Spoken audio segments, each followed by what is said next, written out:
et bienvenue dans Art et Âme. Je reçois ce matin le pionnier de l'évangélisation de ce pays. Il est responsable de l'église Montagne de Sion qui aujourd'hui a plus de 20 assemblées à travers le monde. Il est détenteur de plusieurs prix, dont le prix d'excellence pour le dévouement patriotique. Il est aussi cité parmi les pasteurs qui font la fierté du Studio 210. Vous avez très bien compris, il s'agit bel et bien du pasteur Serge Espérance Villa. Bonjour pasteur. Bonjour.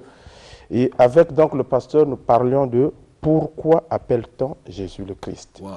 Jésus, c'est celui qui est au centre de tout le message chrétien. Les gens, tout le monde l'appelle Christ, Jésus-Christ. Certainement, les gens pensent que c'est un même nom, Jésus-Christ. Mais vous pensez qu'il y a une petite nuance entre Jésus et le Christ, et il est certainement devenu Christ. Et pourquoi on l'appelle le Christ?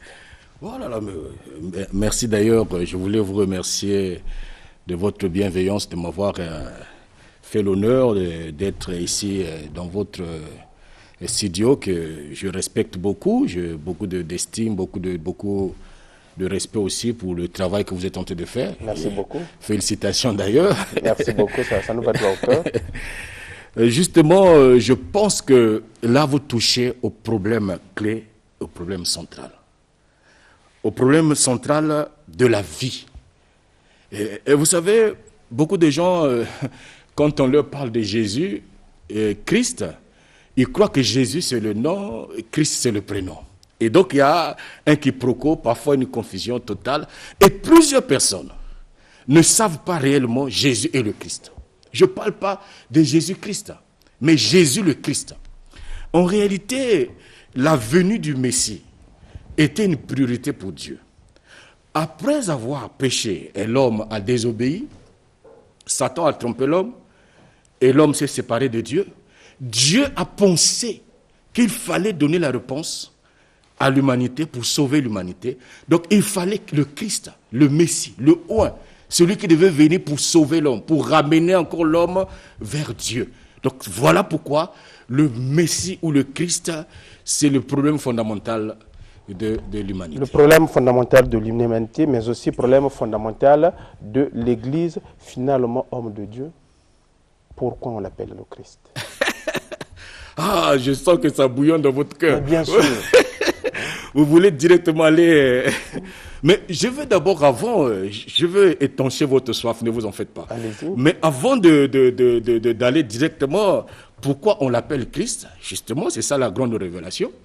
Vous savez, comme vous allez lire dans Matthieu 16, Jésus pose même cette question aux disciples. Les disciples qui ont mangé avec lui, les disciples qui ont dormi avec lui, il a fait des miracles, il a marché il était avec les disciples nuit et jour. Mais vous serez étonnés, parce que quand il pose la question, que dites-vous, qu'est-ce que les gens disent que je suis?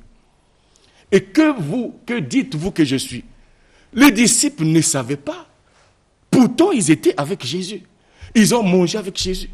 Ils ont vu des miracles, ils ont vu toutes ces choses, ils ont été dans l'extase, ils ont été dans l'effervescence comme plusieurs personnes aujourd'hui. Ils ont vu, ils ont, mais personne n'avait cette réponse. Ils ne connaissaient pas. Et ils ont commencé à répondre que ce que les gens disaient de Jésus. Ils ont dit que les gens disent que tu es Élie, d'autres disent Moïse, que tu es Jean-Baptiste. Voilà. Voilà même la perception des gens qui étaient autour de Jésus, des gens que Jésus avait guéris, des gens que Jésus avait ramenés même à la vie. Ils ne connaissaient pas. Et aujourd'hui également, c'est la même chose. Beaucoup de gens ne connaissent pas qui est Jésus et pourquoi Jésus est le Christ. Ils ne le savent pas.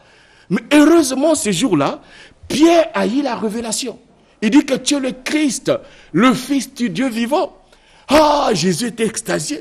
Parce que justement, Jésus attendait ça. Donc, en d'autres termes, le Christ n'est autre que le Fils du Dieu vivant. C'est ce que ça veut dire. Christ égale le Fils du Dieu vivant. Justement, quand vous allez aller un peu dans la profondeur, dans la révélation, vous allez voir que nous allons arriver là. Il est Christ parce qu'il est Dieu. Il est Christ. Pourquoi Jésus est le Christ? Voilà. Et pour étancher votre soif, oui. Allons, je crois que droit au but. Posons le problème, c'est cette problématique. Tout à fait. Vous savez, bien-aimés dans le Seigneur, dans l'histoire de l'humanité, quand l'homme a péché, et Satan l'a trompé, et l'homme s'est séparé de Dieu. Et donc l'homme n'était plus dans la présence de Dieu. Or, pour que l'homme puisse vivre, il faut que l'homme soit avec Dieu. Dieu avait conçu l'homme comme ça. C'est comme aujourd'hui quand vous avez le poisson, quand vous prenez le poisson, vous l'enlevez dans le fleuve ou dans la rivière où j'en passe, vous prenez ce poisson, vous le mettez quelque part, même si vous mettez de l'or ou des diamants, mais ce poisson est déjà mort.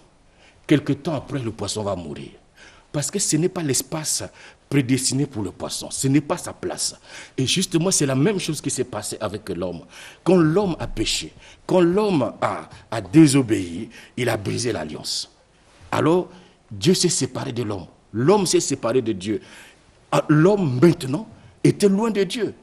Et tous les problèmes qui nous arrivent, c'est à cause de ça. Les gens voient parfois le problème économique, le problème de la santé et autres. Or, que le problème fondamental, la racine de tous les maux, de tous les problèmes, de ce que nous vivons, des situations même de coronavirus, c'est la séparation de l'homme avec Dieu. Parce que l'homme s'est séparé de l'homme, s'est éloigné de Dieu. Aujourd'hui, il a réussi à rétablir la relation avec Dieu dans la mesure où, quand nous voyons déjà à vous seuls, vous êtes responsable de plus de 20 rassemblements dont vous dirigez. C'est des gens, donc de nombreuses personnes ont aujourd'hui réussi à rétablir cette relation de Dieu. Dans ce moment-là, le Christ a encore sa place dans l'humanité. Oui, mais il faut que je vous explique d'abord. Allez-y. Parce que là, j'étais déjà sur le point de allez-y. vous donner cette révélation. Et donc, Dieu, pour donner la réponse à l'humanité, il fallait Christ. Il devait envoyer Christ. Voyez-vous, et il y a plusieurs prophéties qui ont été annoncées pour la venue de Christ, qui devait être de la prospérité d'Abraham, de David. Voilà, il devait naître à Bethléem avec précision, plus de 300 prophéties. Dieu a donné toutes ces prophéties-là pour préparer l'homme, pour montrer à l'homme qu'il y a un événement surnaturel, un événement extraordinaire, un événement sublime qui va venir pour ramener, pour sauver l'humanité. Il ne devait pas le faire brutalement. Il fallait qu'il puisse déjà commencer à montrer la différence. Et donc, il donna ces promesses. Vous voyez, même beaucoup de gens se disent qu'ils sont des Christ, ils sont des Messies, mais il y a 3 promesses, 3 prophéties que l'homme ne peut jamais dupliquer. Hein? La première prophétie, Dieu a scellé, il a calé toutes choses. Personne ne peut tricher sur cette prophétie-là. Même ceux-là, des grands spirituels dans le monde, et tous les autoproclamés, n'ont pas pu accomplir cette tâche-là. La première promesse, le Christ qui devait venir pour sauver l'humanité, devait naître d'une vierge. Voyez-vous, ça c'est impossible qu'une vierge soit enceinte. Et ça, Dieu a calé. La deuxième prophétie, promesse, le Christ qui devait naître devait être sans péché. Sans péché. Voyez-vous, donc sans péché. Lui devait venir sauver le pécheur, mais il devait être sans péché. Tous ceux-là qui se disent Christ, qui se disent Messie, qui se disent ceci, ils sont nés d'une relation d'un homme et d'une femme, et ils sont écartés. Tout ce monde-là que je vois parfois venir ici au studio 210, dire que je suis ceci, cela, c'est pas quoi, mais ils sont écartés parce qu'ils sont nés d'une relation d'un homme et d'une femme, voyez-vous, et donc dans la relation d'un homme et d'une femme par rapport au péché originel, il est d'office pécheur. Or que Christ devait naître sans péché. Et pour qu'il puisse naître sans péché, il devait être conçu par l'esprit qui est sans péché, qu'on appelle le Saint-Esprit. Et c'est là où la Bible est. Et venir par le biais d'une femme qui était encore vierge. Qui était encore vierge. Voilà le mystère. Et c'est ça, Dieu a voulu confondre l'humanité. Vous avez parlé du 3e mystère, vous ne l'avez pas encore... Oui, j'arrive. La 3e prophétie, le Christ devait ressusciter. Voilà là où Dieu a scellé les choses, là où Dieu a fermé les portes aux imposteurs, tous ceux qui se proclament Christ, tous ceux qui se disent de quoi, de n'importe quoi, des prophètes, des super prophètes, ils sont arrêtés là. Tous ils sont restés dans la tombe. Tous, personne n'a pu. Il y a même dans d'autres livres que je lis, d'autres, ils avaient annoncé leur résurrection après la mort. On a laissé même des chevaux jusqu'à aujourd'hui. Ces chevaux attendent la résurrection de ce soir, disant, ça ne vient pas. Mais Christ devait être ressuscité. Pour qu'il soit Christ, il doit naître d'une vierge et être sans péché. Pour qu'il soit Christ, il doit également être ressuscité. Donc ça veut dire que quand il naît sans péché, quand il naît de la Vierge, quand il naît sans péché, il accomplit une partie de son état christique. Oui, en tant que Christ, oui. Deuxièmement, il vient naître de la Vierge, il accomplit la deuxième partie. Oui, parce que tout a été promis, oui. Il accomplit tout quand il ressuscite. Quand la résurrection, c'est quoi? Parce que beaucoup de gens vont dans les chorales, ils chantent « Il est ressuscité », mais ils ne savent pas c'est quoi. Qu'est-ce que ça veut dire? C'est quoi la résurrection finalement? La résurrection, c'est la proclamation de la victoire de Christ sur le diable. C'est la proclamation. Il a démontré qu'il est Dieu. Il a démontré, c'est lui le chemin, la vérité et la vie. Est-ce que vous croyez en l'existence de plusieurs Christ ou vous croyez en l'existence d'un seul et unique Christ qui est Jésus? La Bible me parle d'un seul. S'il y avait plusieurs devaient naître d'une vierge, plusieurs devaient être sans péché et plusieurs devaient ressusciter. Et là, je pense que les maîtres qui nous suivent ce matin, ils ont la matière sur le plancher. Ils sont bloqués. Ah bon? Ils sont bloqués, ils ne peuvent pas. C'est là où quand les gens... Voyez-vous, le christianisme intéresse tout le monde. Tous ceux qui viennent ici, là, ils viennent dans un seul but de venir combattre le christianisme. Vous ne verrez pas je ne veux pas citer les noms, entre eux, non, ils viennent. Alors, même s'ils peuvent faire semblant d'être en contradiction sur quelques points, mais leur point essentiel, c'est combattre le christianisme. Vous savez, le messianique, même, vous savez, même les juifs et tout ce monde-là, les gens savent que la solution du monde, c'était l'arrivée du Messie. Jusqu'aujourd'hui, les Juifs attendent et les Juifs savaient que la solution de Dieu, c'est pas un prophète, mais la solution de Dieu, c'est le Messie. Voilà pourquoi quand Jésus est venu, il a dit que le royaume de Dieu est parmi vous. Il y a un point que vous avez épinglé qui fait souvent un peu de débat. Vous avez dit que ce Christ n'est autre que ce Dieu-là, finalement, qui est arrivé. Hein, j'ai cru entendre ça de votre bouche. Oui. Comment vous expliquez cela? Christ, mais c'est une révélation. Ça ne s'explique pas par l'intelligence humaine. Oui. C'est ça, justement. Vous voyez, il devait être Christ parce que, justement, il est Dieu. Voyez-vous, mais comment ressusciter s'il n'était pas Dieu? Voyez-vous, comment naître, mais le mystère naître d'une vierge, une vierge qui ne connaît pas les hommes, être enceinte. Mais c'est ça le grand mystère. En ce moment-là, quand vous parlez de Dieu, est-ce que, comme on dit souvent, l'enfant du mouton, c'est un mouton, est-ce que ce n'est pas parce qu'il est né de Dieu qu'il est Dieu, ou bien il est vraiment, avec le grand D, ce Dieu-là dont l'humanité a toujours tant cherché? Oui, justement, il est le véritable Dieu.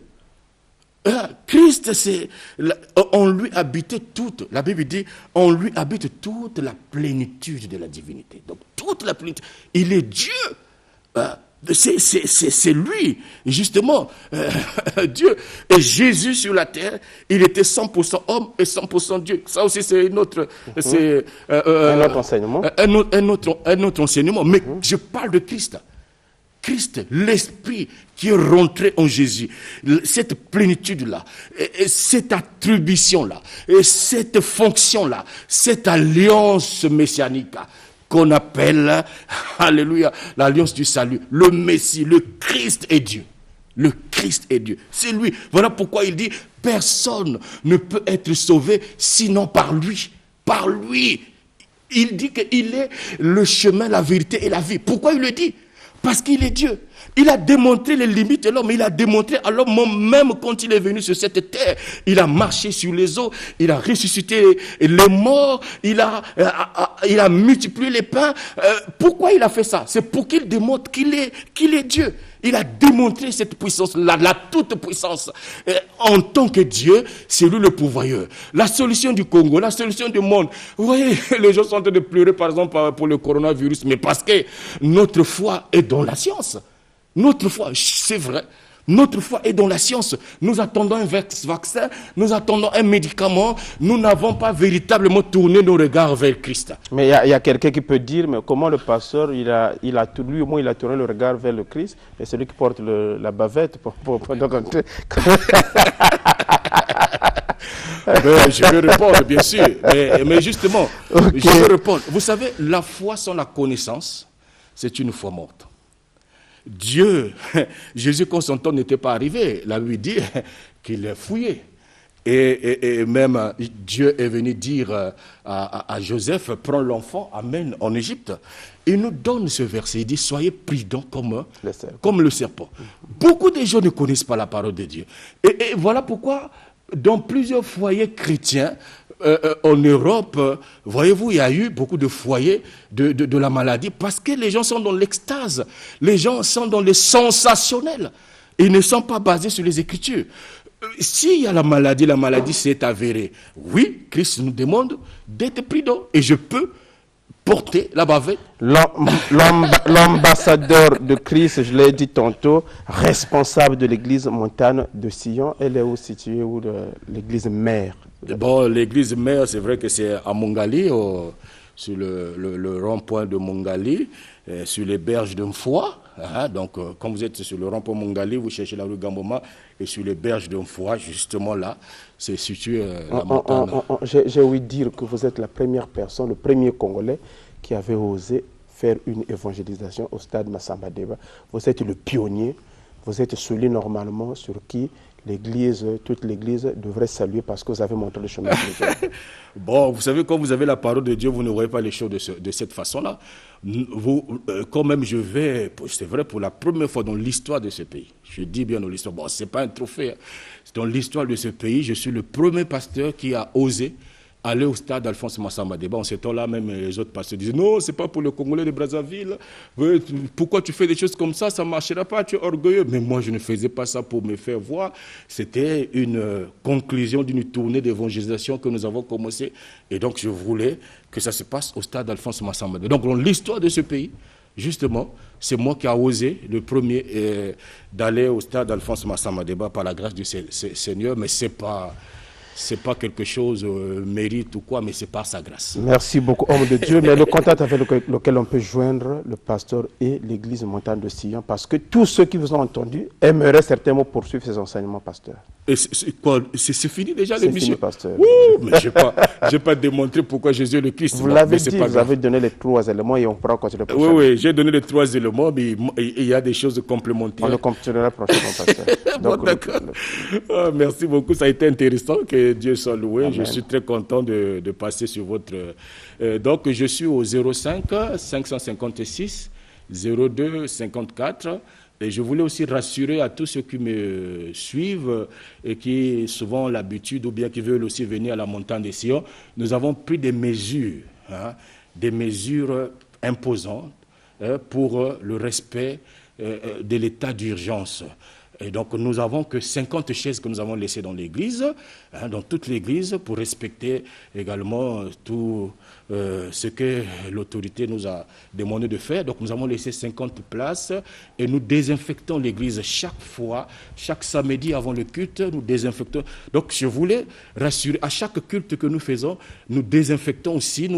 Voilà. Donc, je voulais rassurer à ceux qui hésitent, parce qu'il y a beaucoup de gens, je sens, qui sont en train d'hésiter de venir dans les églises. Ils peuvent venir sans aucun souci. Ils peuvent venir. Et l'œuvre de Dieu est là parce qu'elle doit continuer. Merci beaucoup, homme de Dieu, avec tout le respect que je vous dois. Merci d'avoir accepté notre invitation, surtout qu'on a abordé un sujet capital. C'est donc la fin de Aréam sur le 210 continue.